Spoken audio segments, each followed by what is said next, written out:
personne n'a envie du changement climatique. Alors je comprends bien que certains se disent pourquoi ça me tombe dessus. J'aurais préféré que ça vienne plus tard et ailleurs. Il y a dans le développement du climato-scepticisme une tentative de délit de fuite. Ce délit de fuite ne peut pas fonctionner. On ne choisit pas dans la vie que les événements qui nous plaisent. On écoute son époque et on accepte les questions de son époque. Le changement climatique tel que l'on l'a aujourd'hui, il n'y a aucune explication physique naturelle qui explique la dérive que l'on connaît actuelle du climat et les choses en la matière doivent être dites avec netteté. Sur le changement climatique, vous avez deux chiffres à retenir. C'est très simple.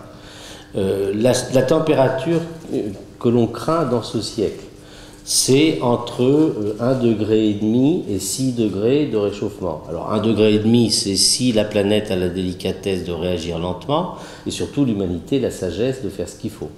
Et puis les 6 degrés, c'est si la planète réagit vivement, et on est plutôt dans ce cas-là, et surtout que l'humanité ne fait pas le nécessaire. Bon, 1,5 degré et 6 degrés, sachez que c'est des chiffres qui ne signifient rien. On ne les comprend pas, ces chiffres. Entre un matin et un après-midi, vous avez souvent 10 degrés d'écart, et entre le jour le plus froid de l'hiver et le plus chaud de l'été, vous avez 60 degrés d'écart en France. Alors ça veut dire quoi, 1,5 degré et 6 degrés? Alors pour pouvoir le juger, il faut tout de suite le mettre par rapport à une comparaison. Qu'est-ce qui nous sépare de l'ère glaciaire? C'est 6 degrés. Alors je vais rappeler aux plus jeunes d'entre nous ce que c'est que l'ère glaciaire. La banquise sur une ligne Londres-Amsterdam-Munich, 1 km de glace sur les îles britanniques, le niveau de la mer est 120 mètres plus bas qu'aujourd'hui, et règne ici, dans cette auguste maison, Monsieur Luc Guyot, entouré de mammouths laineux. C'est ça l'ère glaciaire. Je suis le dernier mammouth qui rentre. Donc vous voyez que 6 degrés d'écart, ça retapisse légèrement la planète. Le climat est un phénomène avec des variations quotidiennes, saisonnières de très grande amplitude, mais extrêmement sensibles aux valeurs moyennes. Et c'est ces évolutions sur les valeurs moyennes qu'il faut voir. Et donc mon premier chiffre, c'est on encourt dans ce siècle, si on ne fait rien, un réchauffement équivalent en ampleur, c'est-à-dire en une génération, les jeunes qui sont nés aujourd'hui vivront jusqu'en 2100, on encourt un réchauffement équivalent en amplitude à la sortie de l'ère glaciaire. Bon, sachant que la sortie de l'ère glaciaire s'est faite sur 5000 ans, et que là, on est sur un processus 50 fois plus rapide en durée. Puisque les questions biologiques, le vivant est au cœur de votre métier, n'oubliez pas qu'on a les cicatrices sur la planète de cette oscillation entre ère glaciaire et ère interglaciaire, dont les causes sont bien évidemment uniquement astronomiques. Vous avez les 2/3 de la biodiversité dans le monde qui est sur les flancs des montagnes nord-sud. La cordillère des Andes, le rift africain, Madagascar, vous avez les 2/3 de la biodiversité sur ces montagnes-là. Pourquoi? Parce que quand on se prend un gros caillou de l'espace ou quand on a un grand changement climatique, bien évidemment les plantes ne se déplacent pas. Et donc, quand vous êtes au milieu d'une plaine, si les conditions climatiques ont totalement changé, tout crève. Par contre, si ces plantes sont sur un flanc de montagne, eh bien, les piafs, les insectes, etc., vont aller polliniser, porter des graines à des altitudes qui sont à quelques centaines de mètres, et donc vont faire que la vie va continuer sur des terrains plus propices. Et si ce flanc de montagne est ordonné nord-sud, eh bien c'est une autoroute à espèces. Et ensuite, quand la colonisation doit se refaire, eh bien, elle se refait à partir de ces zones-là. Donc vous voyez que ce point-là est tout à fait important, et là on est sur un changement climatique dont les impacts sur le vivant vont être en termes de temps 50 fois plus rapides. Bon, donc vous avez là le premier chiffre concernant cette affaire de changement climatique, le deuxième chiffre, et c'est celui-là qui est le pire. C'est que le temps de séjour du CO2 dans l'atmosphère, c'est de l'ordre de 120 ans. Et plus la teneur en CO2 de l'atmosphère augmente, plus le temps de séjour s'allonge. Parce que la photosynthèse, à un moment, elle sature. Elle ne peut pas pomper davantage et davantage de CO2.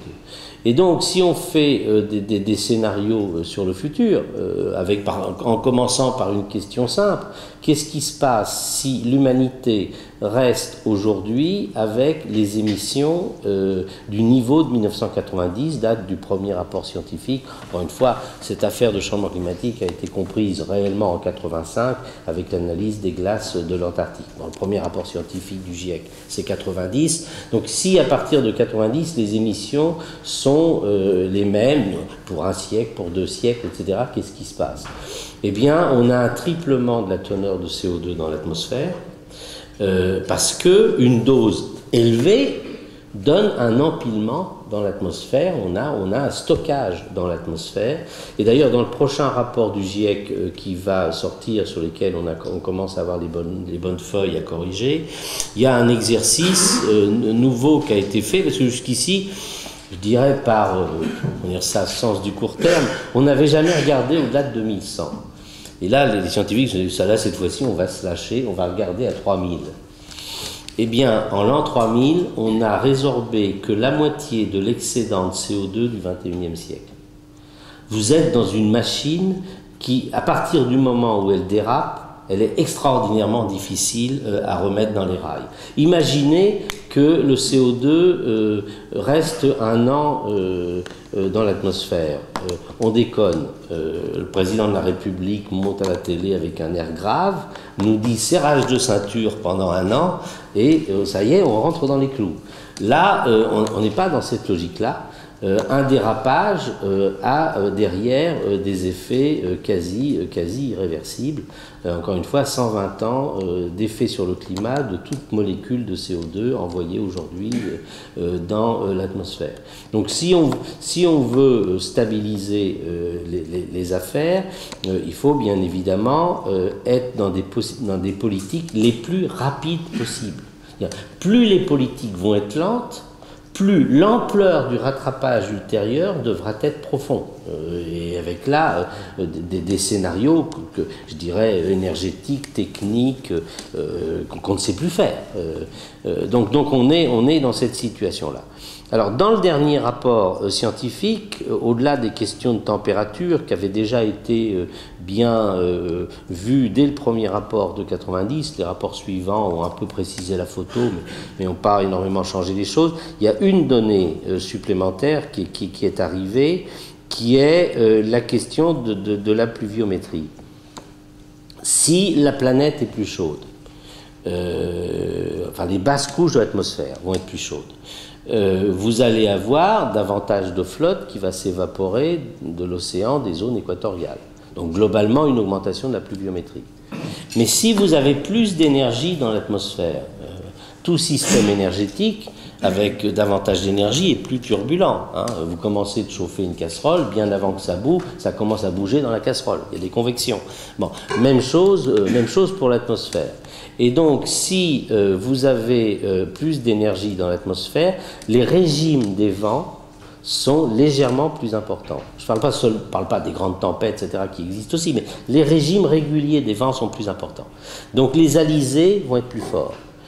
Et donc, toutes les simulations qui sont faites, et les constats aujourd'hui, les mesures, montrent que ces masses d'eau qui se constituent, par exemple, dans la zone Caraïbe, vont être poussées davantage par les vents vers des latitudes plus septentrionales. Donc, l'un des points, alors en termes agricoles, absolument considérables à comprendre, c'est que vous allez avoir 3 situations. Les gens de l'équateur vont être douchés. Ils le sont déjà, ça va être encore pire. les deux zones tropicales, tropique du Cancer, tropique du Capricorne, ces deux zones tropicales vont être plus sèches, y compris la zone méditerranéenne, y compris le nord de la Méditerranée. Et puis les zones septentrionales vont recevoir ces paquets d'eau qui n'iront pas sur ces zones tropicales, donc il va encore plus flotter sur les Anglais. Bon. Donc vous avez là cette stratification. Alors dans le rapport donc, de 2007, a été fait pour la première fois des calculs agricoles. Qu'est-ce qui va se passer au niveau des productivités des agricultures, grande région du monde par grande région du monde? Bon, le Maroc a déjà perdu 30% de sa pluviométrie depuis les années 60. Bon, donc vous allez avoir ces zones tropicales qui vont avoir moins d'eau, donc avec des problèmes d'alimentation en eau des populations, et puis bien évidemment moins d'eau pour l'agriculture. Et donc a été fait des calculs de production agricole.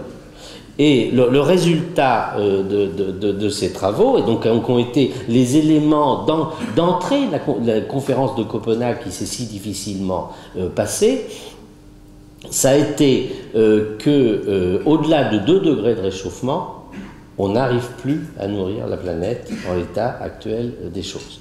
On sera 9 milliards et quelques en 2050. On est 7 milliards depuis l'automne dernier.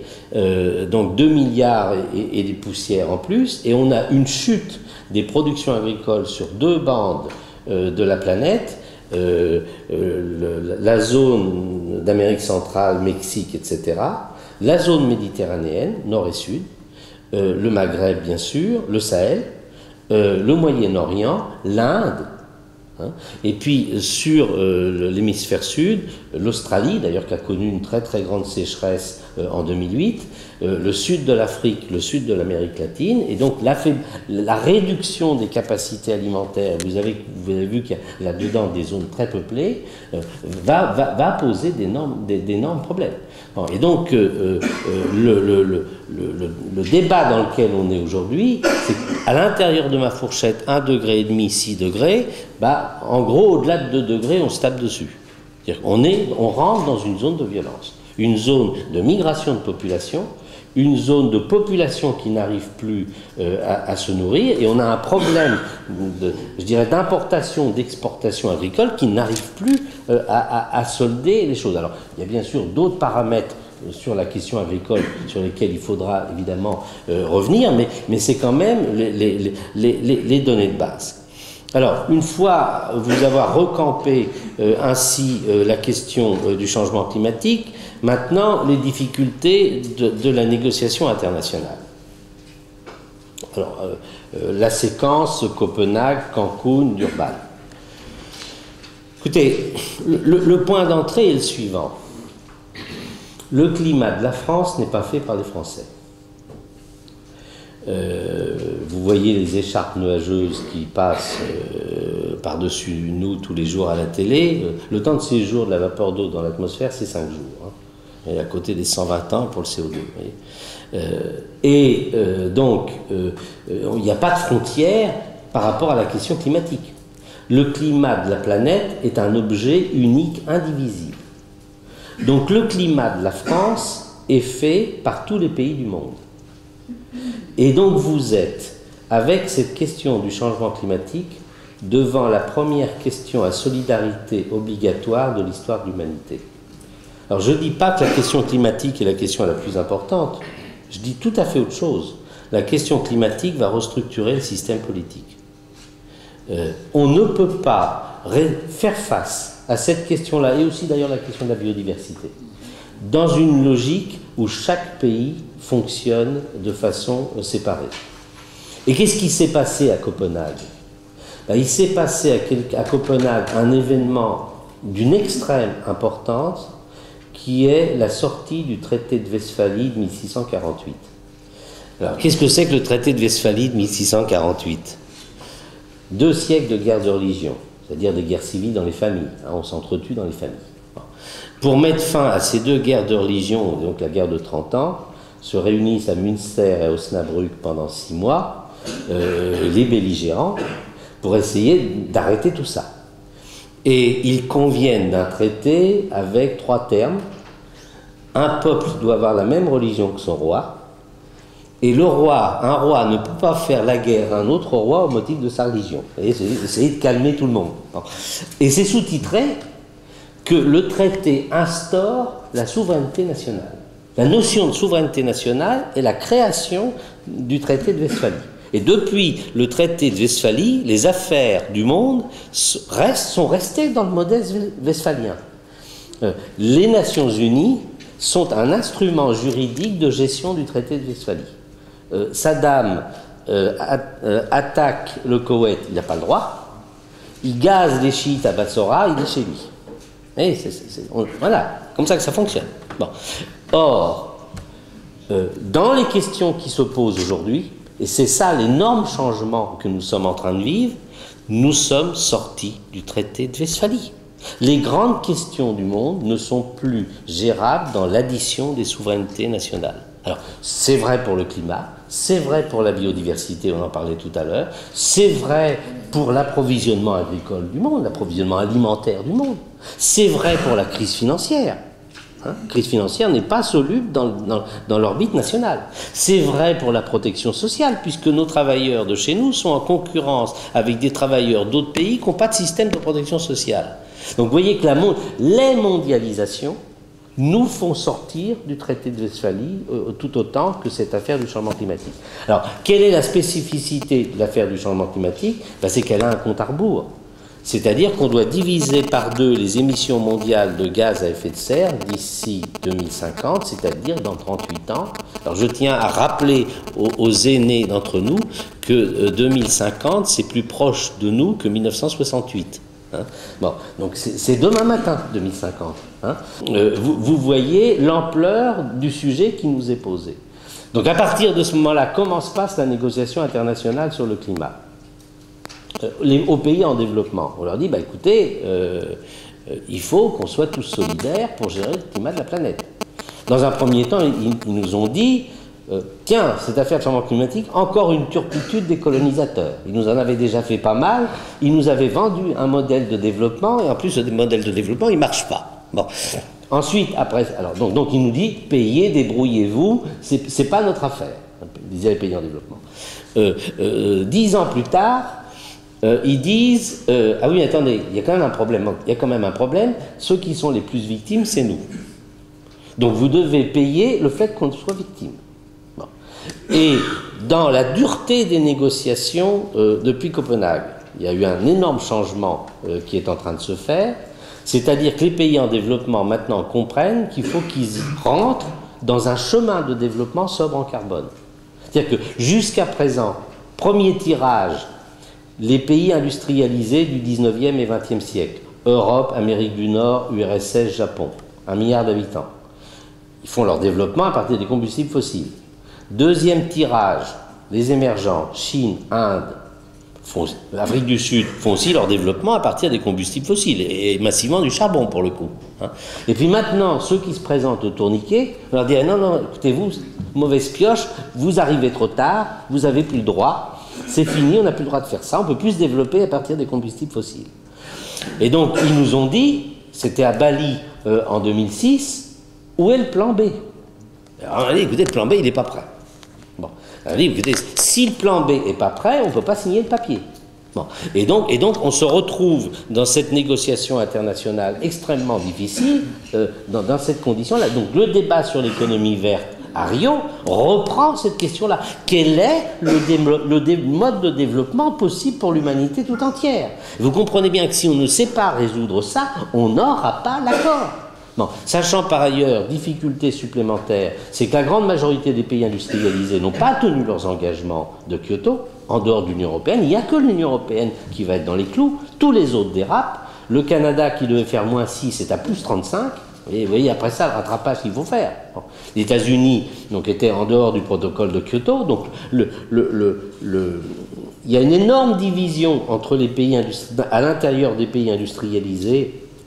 Alors, sur une segmentation que je voudrais vous soumettre, parce qu'elle est très très importante aussi en matière agricole. Vous avez dans les pays industrialisés 2 catégories. Et à Kyoto, on n'y comprenait rien, et donc on m'avait demandé de gamberger là-dessus. Explique-moi les rapports de force, parce que ça partait dans tous les sens, on ne comprenait plus rien, c'était plus les équilibres habituels. Eh bien, en fait, vous avez à l'intérieur des pays industrialisés deux groupes qui ne vivent pas sur la même planète. Les pays pleins et les pays vides. Les pays pleins au sens densité démographique. Donc l'Europe, nature sauvage relictuelle, plus de combustibles fossiles dans son sol, plus de matières premières d'ailleurs du tout dans son sol, obligé d'aller vers une efficacité d'utilisation des ressources puisque tout vient de l'extérieur. Le Japon est dans la même catégorie que nous, bien sûr. Et puis vous avez les pays vides. Alors cette liste-là est plus étonnante. États-Unis, Canada, Australie, Russie. Alors certains ont à peine fini la conquête de l'Ouest, les autres la conquête de l'Est. Ils ont des modes de vie invasifs. Ils couchent sur des quantités considérables de matières premières et ils n'ont pas du tout envie de rentrer dans des logiques d'efficacité d'utilisation des ressources. Et alors, quand vous êtes la plus grande puissance du monde, vous considérez que les efforts, c'est pour les autres, en plus. Bon. Donc vous avez une énorme coupure entre ces deux pays-là. Ces deux catégories-là. Et l'expression la plus claire de ça, ça a été un Indien qui m'avait dit ça à la conférence de La Haye en 2000. Vous savez, vous les Européens, c'est vous qui tracerez le chemin au XXIe siècle. On ne nous dit jamais des choses gentilles comme ça. Bon. Mais écoutez, oui, nous, alors, il va prendre le chinois à côté, avec nos multitudes, on n'aura jamais le mode de vie américain. Hein. Et donc, vous, Européens, vous avez une chance considérable, c'est que vous n'avez plus rien. Vous allez être obligé de défricher pour l'ensemble des peuples de la planète un usage efficace des ressources. Donc, vous prendrez de l'avance là-dessus. Si vous réussissez, vous ouvrez le chemin de la stabilité sociale de nos pays. Et à partir de ça, on arrivera à s'en sortir.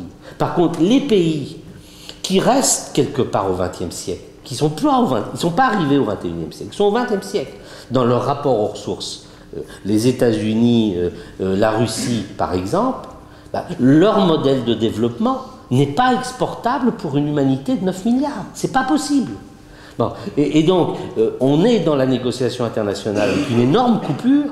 Vous avez les Européens d'un côté et puis les pays vides de l'autre côté qui traînent des pieds, qui n'arrêtent pas de saboter la négociation depuis une dizaine d'années, et donc qui nous mettent en difficulté, sachant par ailleurs que les États-Unis, alors républicains et démocrates, disent « nous n'acceptons pas des traités dans le cadre international assortis de sanctions ».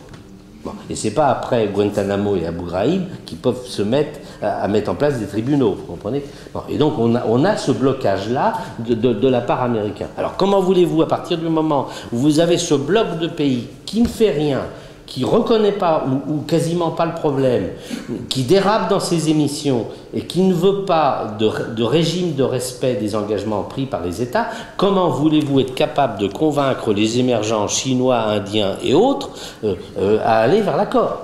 Et donc là, on essaye, donc à Durban, on s'est remis à dire, bon, on va refaire un nouveau traité, on va refaire un nouveau protocole, etc. Bon, mais c'est très très difficile, et vous voyez l'ampleur, le sens profond de la coupure politique qui est en train de se faire.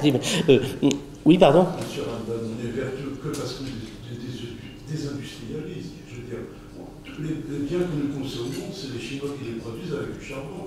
C'est pour ça qu'on est vertueux. Autrement, on n'est pas plus vertueux que les Américains ou les Russes.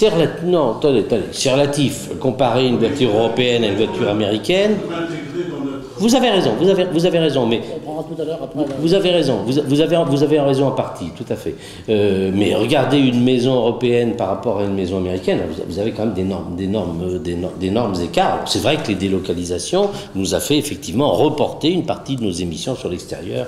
Vous avez tout à fait raison. Mais ce que je voudrais devant vous, et je vais m'arrêter là sur cette partie, réhabiliter la négociation internationale.